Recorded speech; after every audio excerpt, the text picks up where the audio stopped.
Hi friends, ఈ వీడియోలో నేను కన్సిస్టెన్సీ అంటే ఏంది, అది ఎలా ఫాలో కావాలి అనే దాని గురించి ఎక్స్ప్లెయిన్ చేయబోతున్నాను. ఈ వీడియోని ఎక్కడ స్కిప్ చేయకుండా ఎండ్ వరకు చూడండి, మీకే ఒక ఐడియా వస్తుంది. నువ్వు ఒక గోల్ పెట్టుకున్న తర్వాత ఒక కన్సిస్టెన్సీ వర్క్ చేయాలి. ఫర్ ఎగ్జాంపుల్ ఎలా అంటే, ఒక పెద్ద బండరాయిని ఒకేసారి పగలగొట్టగలమా? పగలగొట్టలేము.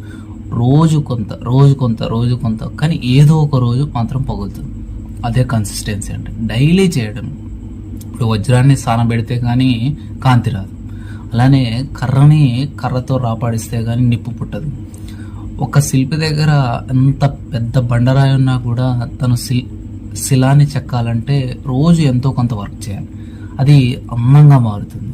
నీలో కూడా అంతే. కన్సిస్టెన్సీ లేనిది నువ్వు ఏ గోలు కూడా రీచ్ అవ్వలేవు. కన్సిస్టెన్సీని అలవాటు చేసుకో, కన్సిస్టెన్సీని అడాప్ట్ చేసుకో. కన్సిస్టెన్సీ లేనిది ఈ లైఫ్లో ఏది సాధించలేవు. అందుకనే ఫస్ట్ ఆఫ్ ఆల్ కన్సిస్టెన్సీ అనేది చాలా ఇంపార్టెంట్ అనమాట.